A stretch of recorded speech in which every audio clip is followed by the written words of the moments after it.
Hi, welcome to my YouTube channel. Today, I invite you to journey with me into the heart of history as we unravel the gripping story of World War II, a conflict that reshaped our world and left an indelible mark on humanity. Join me as we explore the events that ignited this global struggle and the profound impact it had on nations and people alike. World War II is the most devastating war in human history. Numerous large cities were left crumbling after the war. Today, nearly all geopolitical events and international relations can be traced back to this war. Friends, I've told you many stories from World War II, but in this video, come, let's understand World War II in depth, starting to end what happened exactly, why, and what was its impact. This is the story of World War II. It is difficult to track down one single event that sparked the conflict, for ultimately, it was a series of events that conspired together to eventually light a flame of war. The world's most hated treaty, the Treaty of Versailles, thus starting World War II in 1939. The whole world is against Hitler and Hitlerism. In 1919, the year when World War I ended, and the famous peace treaty was signed known as the Treaty of Versailles, this treaty contained an important clause, Article 231, which held that all the losses caused due to World War I Germany was to bear the responsibility for all such losses. This clause is also known as War Guilt Clause, because basically it was trying to imply that regardless of the countries participating in the war, Germany was to be blamed for it entirely. France and Britain wanted Germany to pay heavy costs for losing this war. They wanted to recover their losses from Germany. As a result, according to the Treaty of Versailles, Germany was told to pay a fine of $33 billion to the other countries. In today's money, it amounts to around $270 billion. This is such a large amount that you won't believe that it was only in 2010. Germany made the final payment of this fine. It took almost 100 years. You'd wonder where this money come from. Obviously from Germany. From its citizens, the first payment of this fine was made by Germany in 1921. Right after that, there was hyperinflation in Germany. Germany's currency, back then, was the German mark. You can't imagine how rapidly it was devalued. In 1922, in Berlin, a packet of bread cost 160 marks. The following year, in 1923, the same packet of bread cost 200 billion marks. Obviously, the economy was crippled, and the rate of unemployment rose rapidly. In such circumstances in our story entered Adolf Hitler, a young political leader who knew how to manipulate the masses with his speeches. In 1923, Hitler's Nazi Party tried to overthrow the German government by staging a coup, even though this attempt failed. This caused Hitler's popularity among the masses to increase manifold. Rumors were spread among the people that the embarrassment faced by Germany, the international humiliation of Germany, were because of the anti-national elements living in the country. People were distressed. It was easy to manipulate them. Hitler claimed that the Jews and socialists living in the country were to be blamed. They were the reason for Germany's disgrace. Over the next 10 years, propaganda was used in ambulance media organizations where paid hate speeches were everywhere. I won't go into its details because I talked about these in the video on the rise of Hitler. In 1929 came the Great Depression. This worsened the already bad unemployment situation. In 1933, 6 million people were unemployed in Germany. Many peoples were homeless. Children were starving to death. As a result, in 1933, Hitler declared himself the dictator of Germany after taking over full control of the country. Hitler started working on making his dream of a German empire come true. German Reich, a state that would be racially pure. Its residents would be people of the Aryan race only. There would be no space for Jews and Slavics. To fill people with hatred, they come up with the Judeo-Bolshevism conspiracy theory. According to this conspiracy theory, the Russian Revolution in 1917 was supposedly caused by the Jews, which eventually led to the formation of the Soviet Union in 1935. The rest of the world came to know that Germany had an air force. This might not seem like a big deal to you after all. Every country has its air force. But friends, the Treaty of Versailles laid down the condition. The Germany cannot have any form of military power. This was an open violation of the Treaty of Versailles by Hitler. But by this point in time, many people in Britain believed that the contents of the Treaty of Versailles were very unfair to Germany. They were asking for such a large ransom that crippled the country, and the country wasn't even allowed to have military people consider it to be very demanding.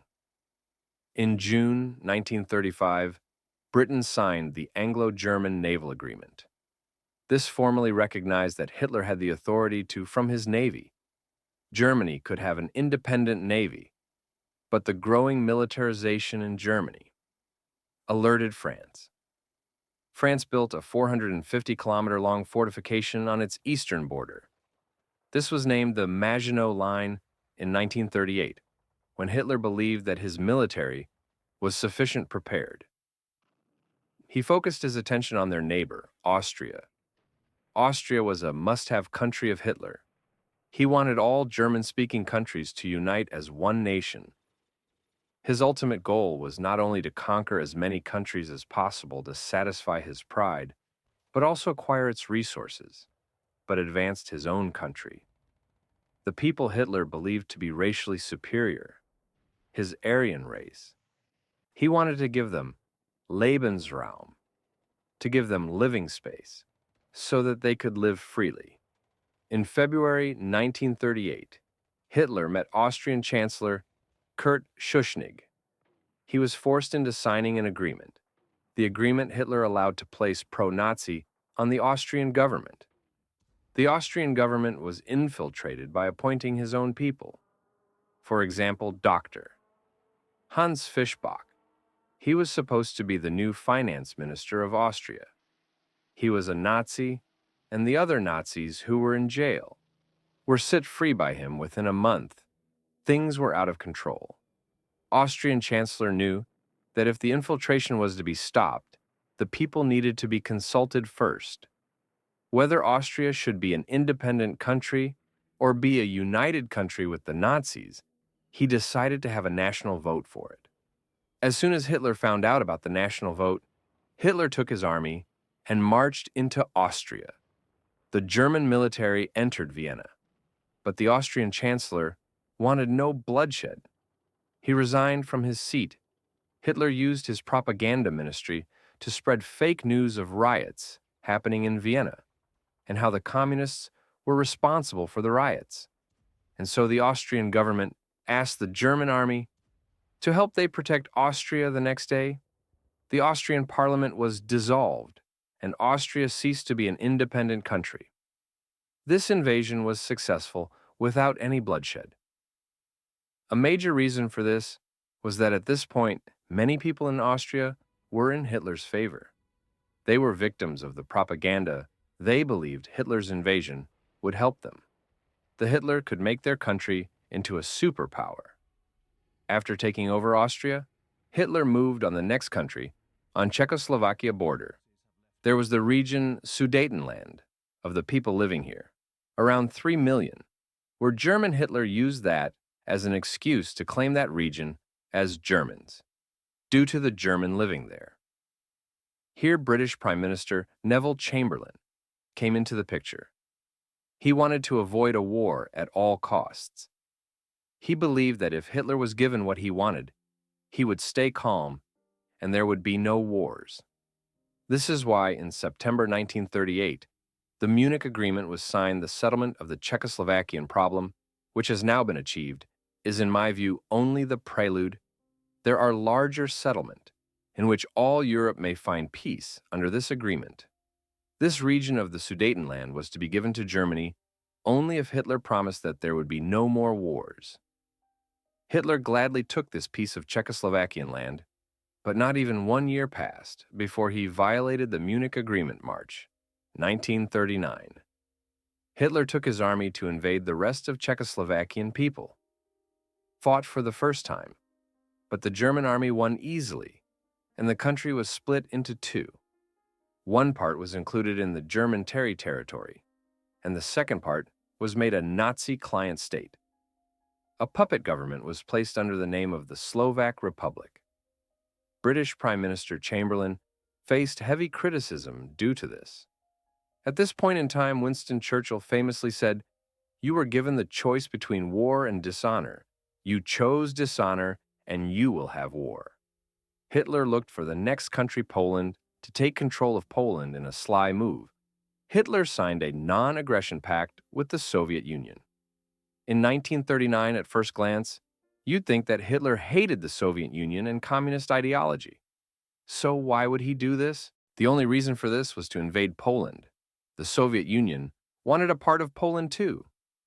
In this situation, the interests of the two nations were aligned. On 1 September 1939, nearly 1 million German troops stared moving towards Poland. They planned on attacking from the north and south simultaneously. Other countries were shocked at this. The UJ and France were at the edge of their patience. If Hitler continued invading one country after the other, the next number could be their "How will the world cope?" They couldn't tolerate it any longer. The UK gave an ultimatum to Hitler. If they went ahead with Poland's invasion, they would declare war against Germany. Hitler ignored the ultimatum, and with this, the UK officially declared a war against Germany. After this, France, Australia, New Zealand, South Africa, and Canada declared war on Germany too. UK's Prime Minister Neville Chamberlain broadcasted this announcement on the radio. A state of war would exist between us. I have to tell you now that no such undertaking has been received, and that consequently this country is at war with Germany. But friends, at this point in time, World War II hadn't actually begun. This period is known as the Phony War, because there was no real war yet, though technically these countries had declared war on Germany. None of these countries provided military support to Poland. Poland's army was extremely old-fashioned. Their army still used horses. They couldn't last against Germany's military strategy. Neither Britain nor France could save them. Neither 1.3 million people were mobilized in Poland, but it didn't even take 1 week for the German army to defeat them on the 8th of September, 1939. German troops occupied Poland, friends here. It's important to mention Hitler's revolutionary warfare strategy, known as Blitzkrieg. Using this, Hitler successfully invades several countries.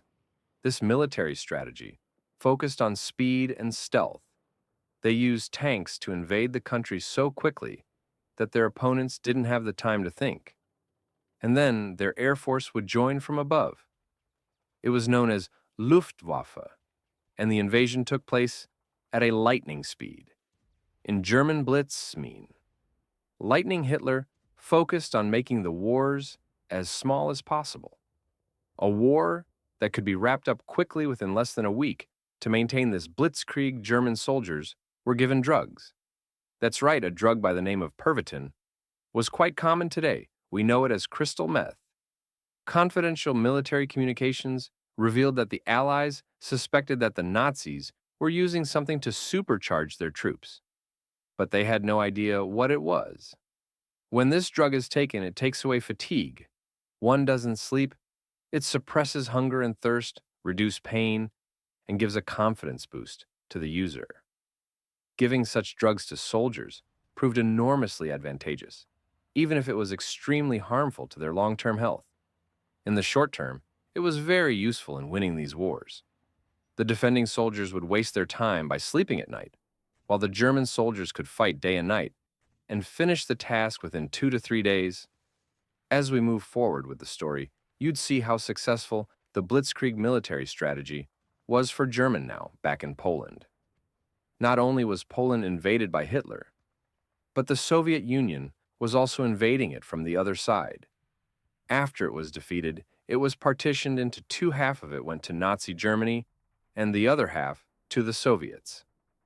The logic used by the Soviets was that before the Russian Revolution, the area actually belonged to the Soviets. And so they deserved it. But from the Soviets' perspective, there was another country which was a part of the Russian Empire. Before 1917, Stalin was worried that Germany would invade Finland. Stalin couldn't really trust Hitler. The worst problem with it would have been that the city of Leningrad, where Stalin resided, was only 50 kilometers from the Finnish border. Had Finland been actually occupied by Nazi Germany, they would have been too close to Stalin's home. So without waiting for Hitler to try to occupy Finland, the Soviet Union asks Finland to hand over their territory to the Soviets. Obviously, Finland refused. And so, the Soviets launched military action. In November 1939, Soviet Union's army was much larger than Finland's. They had better equipment too. But this war lasted for more than 2 months, and the Soviets couldn't gain much finally. In March 1940, this battle was over and the Moscow Peace Treaty was signed. According to this, 11% of Finland's land would be handed over to the Soviet Union. In the meanwhile, Hitler's focus wasn't actually on Finland. He was looking at Norway and Denmark. In April 1940, Hitler prepared his plans on how he could establish control over Norway and Denmark. On 9th April 1940, Hitler used his Blitzkrieg strategy to invade Norway and Denmark. This invasion didn't last long either. Both were small countries. How could they compete against the German army? The Norwegian government fled to London, and in London, a government in exile was set up in Norway. Hitler established his puppet pro-Nazi government. British Prime Minister Chamberlain accepted his failure, the failure to protect so many neighboring countries from the Nazi invasion. Due to this, on the 10th of May, 1940, he resigned from the position of Prime Minister. The seat of the Prime Minister and its responsibilities were handed over to the infamous Winston Churchill. On the same day, 10th May, Hitler launched an attack on France, Belgium, Netherlands, and Luxembourg. This was a declaration of an all-out war. Everyone could see that Hitler didn't intend to stop. At the start of the video, I told you how France had built the Maginot Line. Because they were worried that Hitler would attack their country, they were building a wall at the border. The French troops lined the wall to protect their country. Is the fate of Holland and Belgium, like that of Poland and Czechoslovakia and Austria, will be decided by the victory of the British Empire. On the border of Belgium and Luxembourg, the Allied forces were stationed to protect them. Hitler used his trademark Blitzkrieg strategy, more than 1,000 fighter-bomber airplanes, around 3 million soldiers on the ground as the offense for Germany. This was known as the Battle of France. The German troops were divided into 3 groups, A, B, and C. Group B was to attack the Netherlands, and then enter Belgium to fight the Allied forces. Group C was to attack the Maginot Line. And are you wondering what was Group A supposed to do? Group A was the master plan. Group C attack on Maginot Line was merely a distraction, so that Group A could sneakily execute the master plan, entering France through the Ardennes forest. This was a vast forest, was believed to be a strong fortress by France's military experts. They assumed that the German army would never be able to come through it because it would be too difficult. They didn't accept the German army to invade via this forest. More than 40,000 military vehicles were used by Group A to enter France through this forest. On 15th May 1940, they captured Sedan and started traveling northwards. The British army fighting Group B in Belgium were shocked to see the suddenness with which the large force attacked them. From behind, the soldiers were surrounded by the Nazi army from 3 sides. They had only one way to escape through the sea, near the port of Dunkirk. So they planned to escape from there. What happened in Dunkirk was a historical turn of events in World War II. Nearly 400,000 Allied troops were stranded on the beaches of Dunkirk. When I'm using the term Allied, it basically refers to the British and French armies. The countries fighting Hitler, Their group or their coalition is known as the Allies, and the countries fighting in support of Hitler are known as the Axis powers. It was crucial to save the Allied soldiers in time because the Nazi army was moving towards them at great speeds. They had no other way of escape. They could evacuate only through the sea. If this couldn't be done in time, 400,000 troops could be killed there. It would have been a huge drawback for Britain and France. They might have lost their countries forever. Winston Churchill made a plan to evacuate the soldiers on the 26th of May, 1940. Operation Dynamo was launched, the biggest evacuation in military history. On land, the German army had reached the beaches. They were firing at the troops. The German Air Force was attacking from above. Christopher Nolan made the amazing film Dunkirk, which masterfully depicts the events that took place there.